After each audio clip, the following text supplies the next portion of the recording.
Dear brothers and sisters in Christ Jesus, today we reflect on Gospel of Matthew, chapter 10, verse 24 to 34.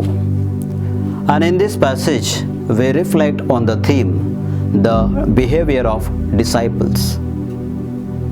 And from this passage, we have following aspects to learn well. Firstly, persecutions and sufferings of disciples.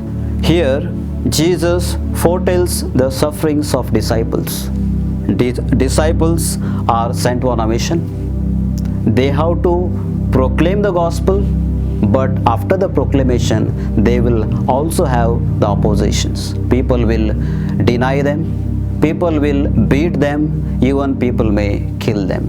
And Jesus says, "Don't worry, I am with you." And when Jesus also called his disciples, he said, "Anyone who wants to follow me, let him take up his cross and follow me." And here already Jesus told them that those who follow me, they have to carry their crosses. And what they are crosses? The cross of suffering. Secondly, do not fear to tell the truth.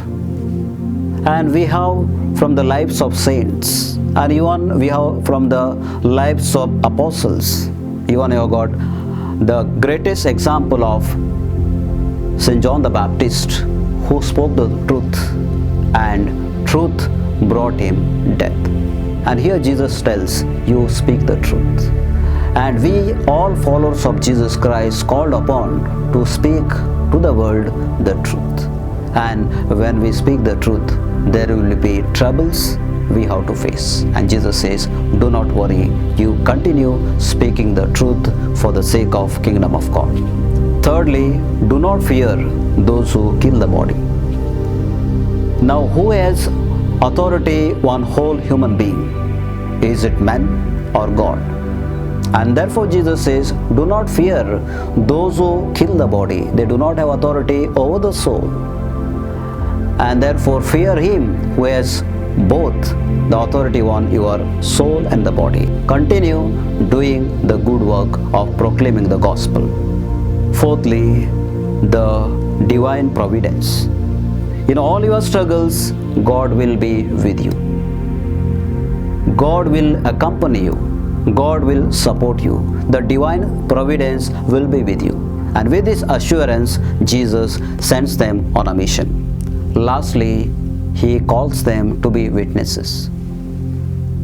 When I am faithful to the teachings of Jesus, when I am faithful to Jesus, when I say that I am a committed follower of Jesus, definitely I will become another Jesus, and I will manifest a witnessing life.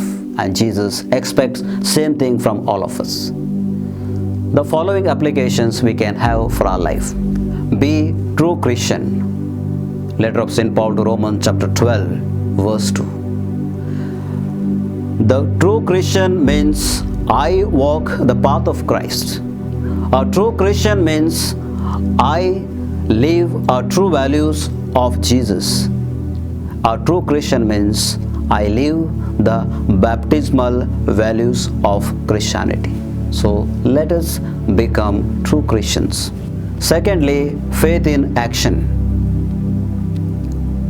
Letter of St. Paul to Colossians chapter 3, verse 17. I may have faith, but if I do not have action, my faith is in vain.